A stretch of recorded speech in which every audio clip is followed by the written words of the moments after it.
Hey guys, Judd West here with Flow Pro Solutions. I wanted to do a quick video demonstrating chemical injector troubleshooting 101, and it's talking about just the chemical injector itself, not your system, but things that can go wrong with the injector, a new injector as well as one that's already installed in your system.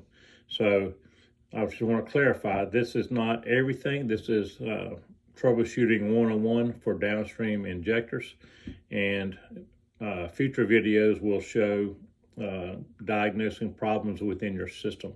Each system is different, so there's different challenges for each one.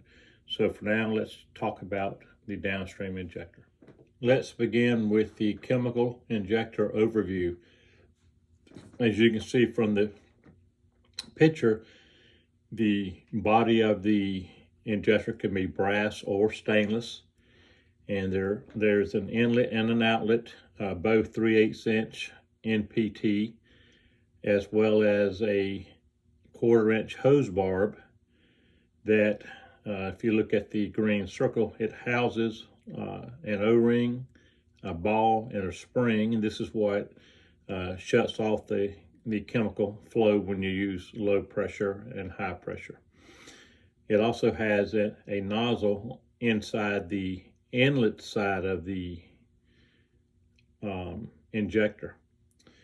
So just familiarize yourself with the injector, and we will discuss more about it as we go along. Chemical injectors are sized to your machine. That means if you have an 8-gallon-minute machine, it calls for a 2.3 millimeter nozzle or orifice. So if you look at the green box below, you'll see a 2 to 3 gallon minute machine calls for a 1.8, a 3 to 5 calls for a 2.1, a 5 to 8 calls for a 2.3, and an 8 to 10 calls for a 2.5. And these are just standard injectors matching the most common machine sizes out there. Things you need to know about an injector is the smaller the nozzle, the more draw it will pull, the stronger mix it will pull. Also, the smaller GPM machine you have, the stronger mix you will pull. Now, there's exceptions to that. You can go too small and you won't pull anything. Also, you lose flow and distance when you're running a smaller injector. So what a lot of people do to combat that is they use a chemical injector bypass, either a manual one or a remote one. And what this allows you to do is run that one size smaller to get a stronger mix, but also have full flow for rinsing and surface cleaning. So the pro tip would be, if you're going to run a smaller injector, or if you're going to run an injector at all, I would say you need to run a chemical injector bypass. Chemical injectors are directional. I believe you've probably noticed before on most chemical injectors, they have an arrow that points the direction flow should go. That means that the injector only works in one direction. So when you go to install a chemical injector, you need to make sure it's with the flow of water coming from your pump to your hose reel. Look at the circled area on the injector in the picture, and you'll see it shows arrows pointing in the direction it should go with the word flow. So most injectors have this, and it's important to put this in the correct way. And I would say the number one issue with new injectors being installed is not most contractors, but most problems with new injectors are they are installed backwards. A common question is, should I hard plumb my injector or should I use a quick connect and a plug? I prefer to use a quick connect and a plug because chemical injectors do fail, and when you're in the field it's much easier just to disconnect it, put a new one in, and then repair that one when you get back to the shop. If you're going to put a QC and a plug on your injector, it makes more sense to put the QC on the inlet side. The reason being is there are times you may need to change your nozzle inside the injector, and the nozzle that we talked about earlier in the overview will not come through the plug, but it will go through the quick connect. Also, doing quick connects and plugs, I would put a plan in place to at least spray your bearings in the quick connect once every 2 weeks with silicone. This should help the longevity in the field. Getting into troubleshooting, I want to focus on new injectors first. These are new injectors from your toolbox or off the shelf that you're installing into a system that is known to be working fine. There are only 3 to 4 issues with new injectors that I can think of, starting with my injector is not pulling mix. The first thing I would look at is, did I install the injector properly? Is it backwards? Remember earlier from our overview and discussions on injectors, they are directional. There's only one way to install an injector where it will work. So I would verify that you installed the injector with the arrows going with the flow. If not, simply rotate it 180 degrees and try it again. Another problem could be you have the wrong injector size. It could be too small. Remember earlier we talked about if it's too small, it's not going to pull anything. It's not going to do anything. So I would check your injector size versus your machine size, making sure you have the recommended size for that. Another problem that does happen more often than you would think is a new injector will be missing a ball, a spring, and or a O-ring. And it will definitely not work if it doesn't have all 3 of those to work together. One way to, if it's still not working, check it out, unscrew that 1/4 inch barb. Be careful because the spring and ball will fall out if it is in there. And just make sure everything is in there and make sure it's oriented in the right order. And that being the O-ring is inserted into the 1/4 inch barb, and then you have the ball, the spring, and then the body of the injector. Another another issue could be you didn't hook up the chemical line, so it's not pulling mix. So those 4 things are probably the most common, if not the only things that would affect a new injector from working.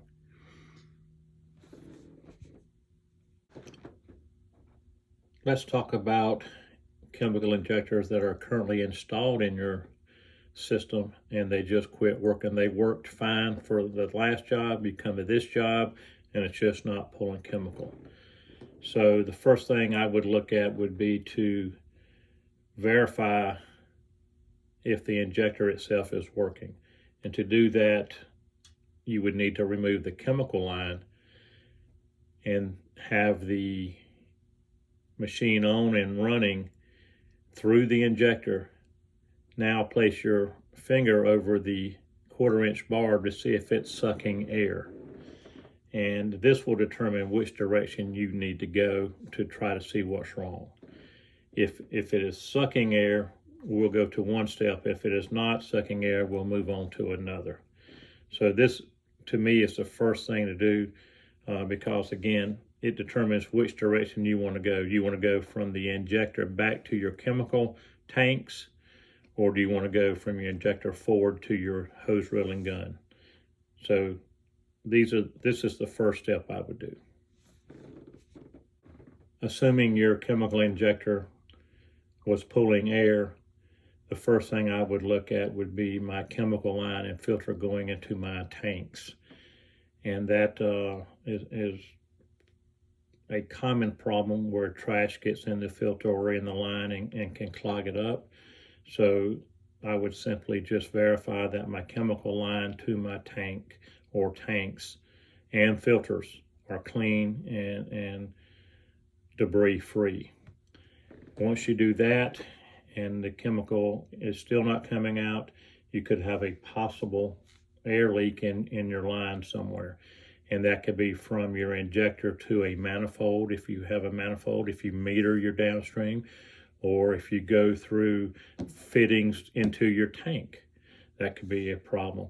So I would verify that there are no air leaks within your system.